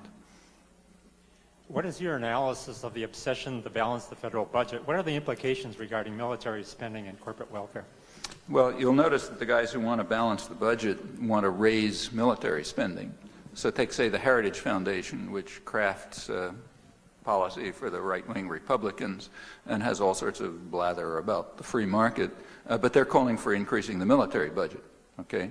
In fact, right after the 1994 election, you know, the big so-called conservative landslide, which actually amounted to a shift of about 2% in the vote in contested positions. Right after that, the first move that Clinton made. So here we're going to have a conservative government, you know, balance the budget. I mean, let's eliminate the government. Clinton's first move within weeks was to raise military spending beyond what had been allocated, and then Gingrich came along with a new congressional majority and raised it even further. Okay. Then the Heritage came along with its budget proposals and said it has to be even higher. You know? So the idea is that military spending has to go up. Why does military spending have to go up? Well, you know, like, are we defending ourselves from the Martians or something? It doesn't have anything to do with that. I mean, military spending goes up, or actually the Pentagon budget is approximately, actually higher in real terms than it was under the Nixon administration. It's roughly at Cold War levels, which tells you something. It means it's there for some other purpose. You know, that the story that it was there for the Cold War is mostly fraud because it stays the same. And that's shouldn't be a new insight because it was obvious all along. I mean, it's there for basically two other purposes, which remain real. There are intervention forces. That's true. They're mostly directed at the Persian Gulf region, which has always been the case. And after 1989, when the Cold War pretext disappeared, the government came clean, you know, like Bush's 1990 submission to Congress on the budget said we have to keep the Pentagon budget high. And so, in fact, it's interesting reading because they couldn't, you know, I couldn't use the Cold War pretext anymore. The Russians weren't coming. So it's interesting to read. It's a public document. They say, well, we have to keep the Pentagon budget high for two major reasons, and they're the right reasons. One, because we need these massive intervention forces aimed at the Middle East, where, I'm now quoting, where the threat to our interests could not be laid at the Kremlin's door. Okay, in other words, all the lies of the past years we throw away because there's no Kremlin anymore. The threats to our interests didn't come from them, which was, of course, always obvious. It comes from the people of the region who have a really weird idea. They think that the wealth of oil ought to go to them, not to New York and London. And you got to beat that idea out of their heads. So we have a whole system of control to do this, including a huge intervention system which goes all the way from Guam to the Azores, right through the Indian Ocean, just in case the local system of control doesn't work out. So we have to keep that. The other thing he says is we have to maintain the defense industrial base. What's the defense industrial base? Well, that's the whole economic system. We have to maintain the industrial system, which has been relying on the whole Pentagon system. That includes NASA and Department of Energy and so on. It's been relying on it as the funnel that transfers public resources to private power. So you take a look at the dynamic sectors of the economy, you know, like engineer will tell you, computers, you know, electronics altogether, the internet, you know, fiber optics, satellites, you know, just aeronautical industry, obviously.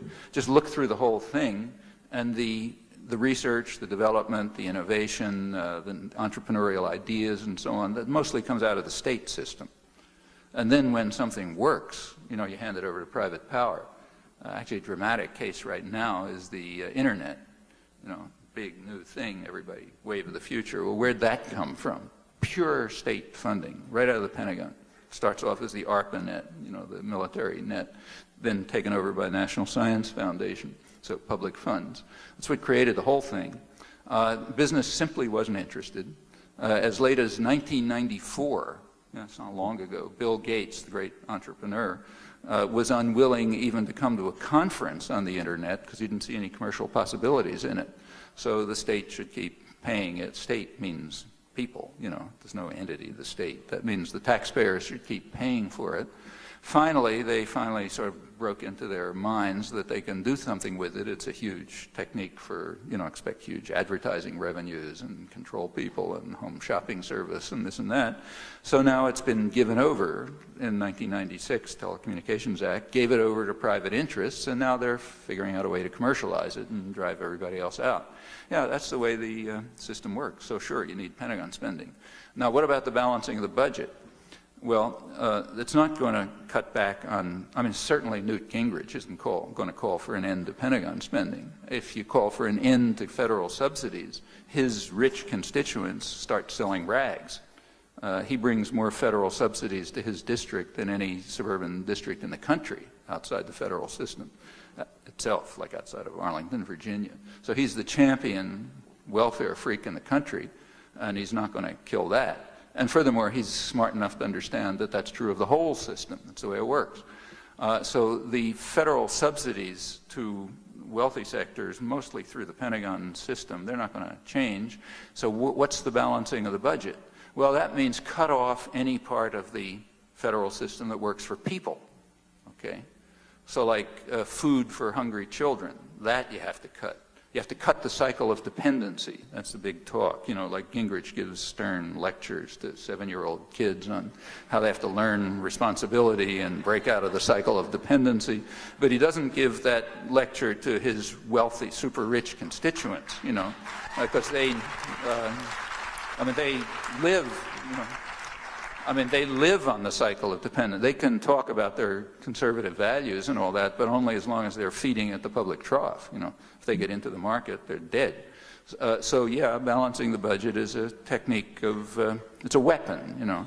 It's a weapon of social control, which is designed to ensure that the opulent minority is protected against the majority, even more radically than usual. Because public funds will go more and more only to them, instead of overwhelmingly to them, you know, almost all to them, and everybody else, you know, can live on the labor market somehow if they can survive. That's what balancing the budget is about. Actually, as a program, balancing the budget makes no sense at all. I mean, no enterprise lives with a balanced budget. I mean, like a household or a business, they all live on debt. You know, almost every, unless you're a hermit somewhere living in the woods, just about every household lives on debt. Like you have a mortgage and you borrow money to send your kids to college, and you know, certainly businesses are constantly living on debt. You know, you borrow money to invest and so on. That's the way any live system works. The purpose of preventing the federal government from doing this is to prevent it from doing things that might be helpful just to plain people. Okay, but meanwhile, you want to make sure, you know, that the parts that go to the rich, they continue. I was in a hotel this morning, so they have cable television. I turned on CNN. I can usually stand it for about 3 minutes. And the 3 minutes that I was able to stand it this morning, they had a little section on tax reform, which was a big debate. It was going to be a debate, so it was very well balanced. I mean, it had the guy from the Cato Institute, you know, sort of like off on Mars somewhere, and somebody from the Heritage Foundation who's maybe, you know, half an inch closer, and some third guy who was about in the same ballpark. That was the debate on tax reform. And the proposal was they were just differing on which way of changing things so that they could become more regressive would be the best. So like the guy from the Cato Institute says, let's have a sales tax. That's radically regressive. You know, it takes a huge amount from the poor and much less relative to income from the rich, so that's really good. And the other guy had some other theory and so on. But all of these are techniques of social policy going to the same end, and balancing the budget is just a piece of it. It's a weapon. There's no economic reason for it, you know, except, you know, privileging the rich. And meanwhile, you keep a powerful nanny state. That's important. You can't get along without that. The extent to which corporations rely on that is often not realized. If you're interested, the best technical, there's a very good technical study of this by 2 British economists just came out, the big technical study, the top 100 transnationals in the Fortune list. And they point out, among other things, that, first of all, they point out they're not really globalized. They're part of the, you know, they do point out that the globalization is mostly mythology. They're very nationally based. And furthermore, they rely very heavily on their own governments, the government where they're rooted. In fact, their conclusion is that the top 100 on the Fortune list of transnationals, all of them, they say, have benefited from industrial policies of their own government, and over 20 were able to survive as business enterprises because of takeover or bailout by their own government. That's over 20 out of 100. That includes, incidentally, Gingrich's favorite cash cow, Lockheed, which is the biggest employer in his district, which was bailed out by the Nixon administration with a several billion-dollar loan. Otherwise, it wouldn't exist. In fact, the whole thing exists only by government subsidy. But when they got into trouble, the public just bailed them out. Well, that's the way the system works. It's a free market for the poor, but not for the rich, and it never has been. Laura? Could you comment on the recent Salvadoran elections and implications for democracy in the region? Well, the Salvadoran elections are a complicated story. I mean, in El Salvador, there was sort of a kind of a there wasn't a military victory, so it was a military standoff between the government, kind of state terrorist forces that the U.S. was running, and the guerrillas. So they kind of, neither side was going to win, so they made some kind of deal. Since the deal, the effort has been to try to achieve the goals of the United States and this top-down form of democracy that we support with the traditional power structures in place, to achieve that, but by other means. Since military means didn't quite work, we want to use other means. And there are plenty of other means. Concentration of capital resources is a very powerful means. So what's happening right now, and it's not so clear how it's going to work out, is an effort to institute the goals of the United States and its, the Salvadoran wealthy elites, using these means within the framework of current structural adjustment programs and, subordination of Salvador into the global economy and so on and so forth, and to undermine the popular movements which still existed, remained alive, though they were badly hit during the period of state terror. Now the FMLN, the former guerrilla leadership, they're playing the usual role of a political leadership. Namely, they're quite happy to join the victors and enrich themselves. Now it's not 100% true, but it's largely true. And that's standard as well. It's perfectly standard, it's exactly what you'd expect, in fact, because where do they come from? The leadership comes from the elites. They were on a different side. Okay, they'll rejoin them, and they are, in fact, entering into various relationships with the dominant elements. They do call on the popular movements for electoral support, okay, but they don't really serve their interests, don't work for their interests. Now, whether the popular organizations which are alive will reconstitute in some other fashion, or whether they won't, I don't know. But it seems to me that's more or less where it stands now. And that's a very typical pattern. It happens all over the place. Go to another side of the world, exactly the same thing is happening in Palestine right now. The last means that the Arafat group could find to maintain power, they were probably going to be thrown out by their own population, was to subordinate themselves to U.S.-Israeli policy and become the traditional colonial elite. That's a traditional, like the Indians who ran the empire for Britain under the Raj. There's a local elite that runs things, and they enrich themselves, and the population suffers. That's the history of colonialism. That's another example. That one's pretty dramatic. So like Arafat and his clique, who work very closely with Israeli power, they run a brutal autocratic system, and they have monopolies in which they control the whole economy, and they're getting rich. And meanwhile, the population is going down the tube. Yeah, that's normal. There's a whole history of hundreds of years of this, and in El Salvador, it's maybe going in that direction. I should say that the Salvadoran Jesuits, who have played a leading role in the struggle, despite getting murdered and so on. They had a conference about 1994 in which they discussed this. It's an interesting conference. The documents are worth reading. They pointed out, first of all, that what they called the culture of terror, an enormous amount of state terror there, which we paid for and implemented. They say the culture of terror has short-term effects, like people get tortured and mutilated, but it also has long-term effects. The long-term effects, they said, are to domesticate the aspirations of the majority, so they no longer have thoughts that are contrary to those of the powerful. And they say this becomes particularly effective when the former leaders of the powerless join with the powerful in implementing the new programs. That's what they're talking about, what I just described. How that turns out depends very much on what people here do. El Salvador is too weak to follow its own course in the world.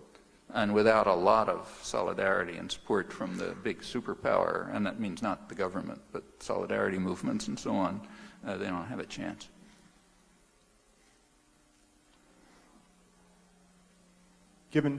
Given your take on human nature and on human history, would you say that elitism is an inevitable part of human society and thus social stratification? It's inevitable in the same sense that pathological murder is inevitable.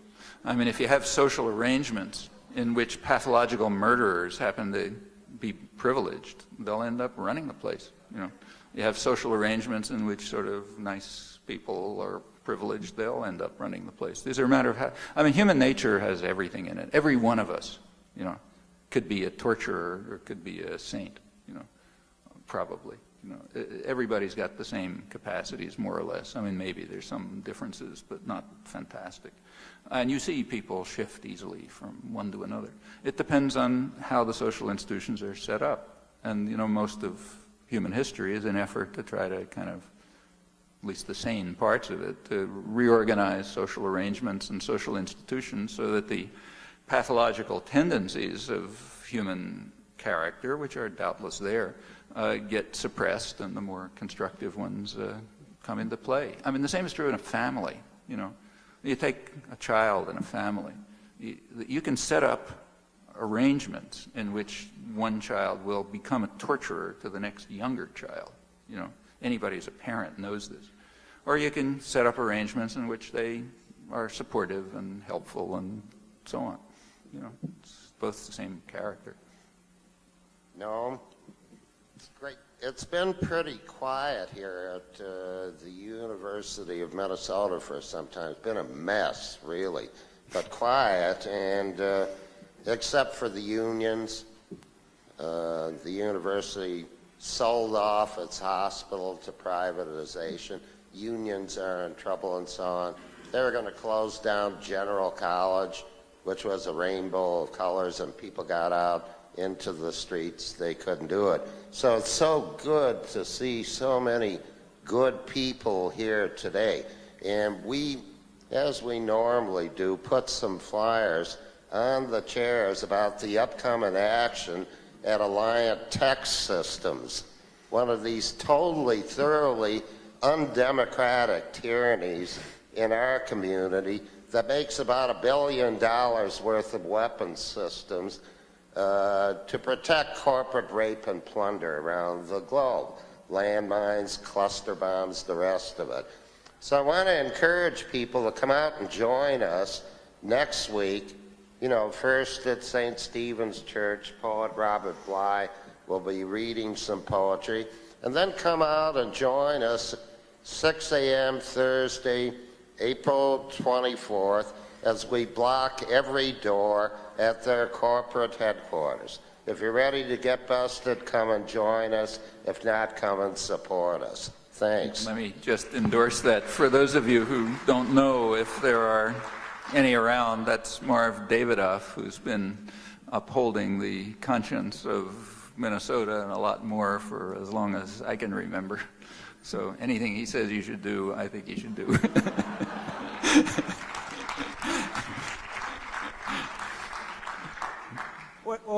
Today's lecture is summarized. The way I see it is to be controlled or not to be controlled.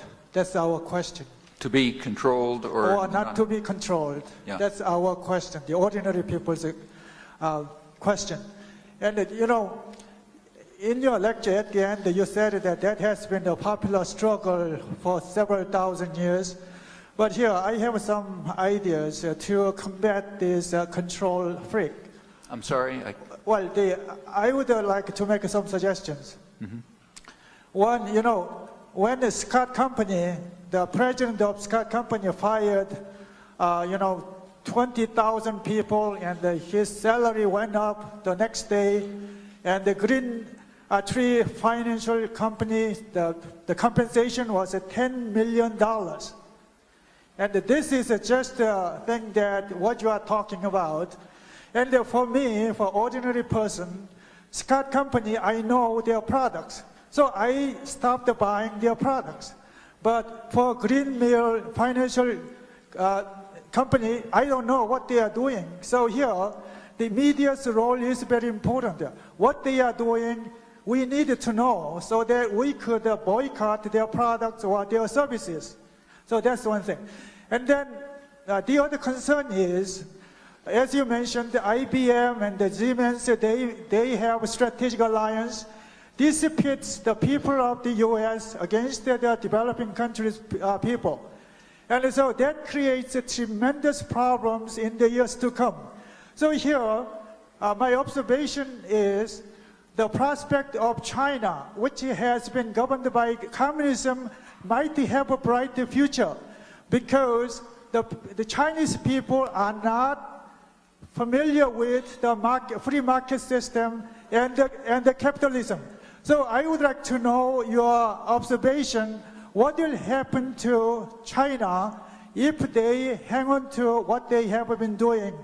Once they can have enough technology and they can close out the market to the other countries, then I think there might be some kind of a very problematic development. So what do you think of that? Okay. Well, on the first part, you were speaking about the Scott Paper Company? Yeah. Well, look, remember, that is one of the tyrannical organizations that was established by the changes in the legal system early in this century, and you're not supposed to know what they're doing. A tyranny doesn't tell you what they're doing. It's unaccountable. A corporation is unaccountable. The only way you can find out what they're doing is if Congress uses its subpoena power, which they're not going to do because they usually work for them. I mean, occasionally it happens, but very rarely. So the whole point of a tyranny is to protect itself from the public. So why should they tell you what they're doing? Whether you should stop buying their products or not, I don't know. That's a tactical question. The real question is why autocracies ought to exist. You know, like you don't ask the question, what's the best way to deal with, you know, how can we make Bolshevism or fascism more tender, you know, like, or kings, you know, like the slave, you could have a slave system in which maybe you can appeal to the slave owner to be nicer to the slaves. Okay, that's probably good, but it's not the real point, you know. The real point is the system of autocracy, and this is another one. As far as China is concerned, you say the Chinese people are not familiar with the free market. True, nor is anyone else, because there isn't any free market. That's all fraud.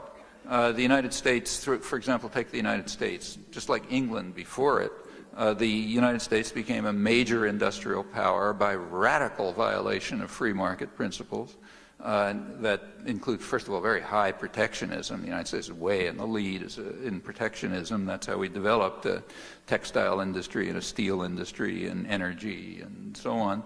But also it's just plain by state violence. I mean, like the early Industrial Revolution was based on cheap cotton. How did cotton get cheap, you know? Like, was it by market principles? No, cotton was cheap because you wiped out the native population, you brought in slaves. That's sort of a slight violation of market principles. In fact, the energy of the contemporary system, which is, you know, oil sort of like cotton in those days, it's done the same way.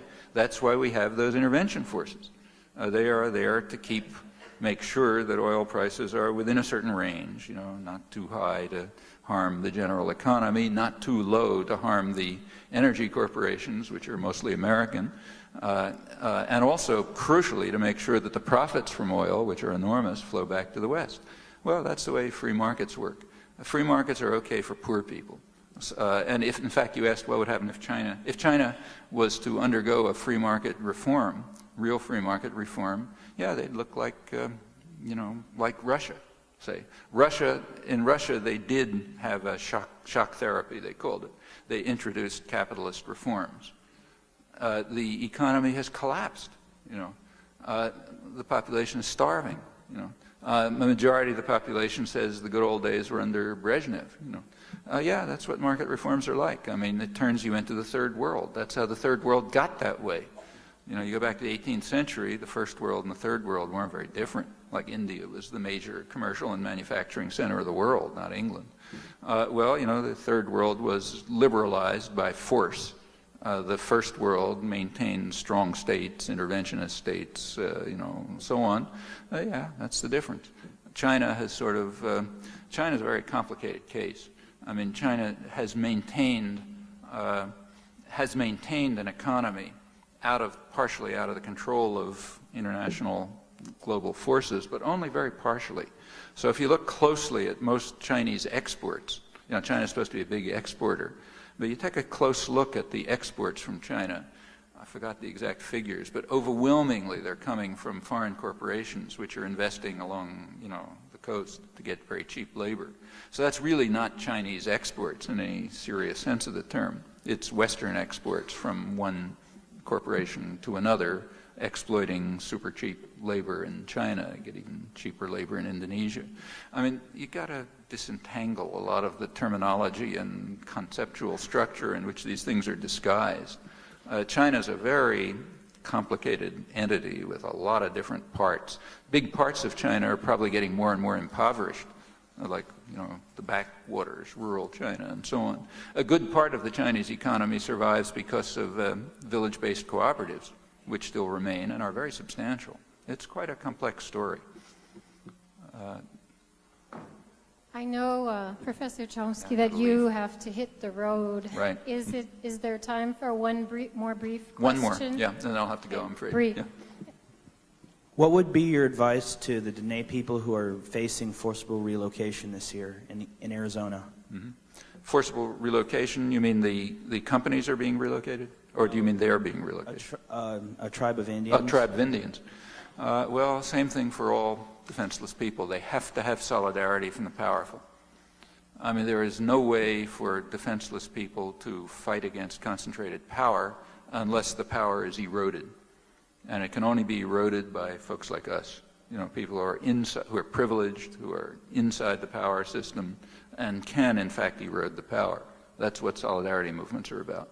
That's true for children who are taking their food stamps taken away from them. It's true for Native people who are being dislocated. It's true for Salvadorans trying to fight for human rights. They can't stand up. They don't have the capacity to stand up against highly concentrated tyrannical institutions supported by, a superpower. And that can change, but only if inside the superpower and inside the tyrannical institutions. And that's where privileged people have a real responsibility, because they can do things. They can do a lot of things.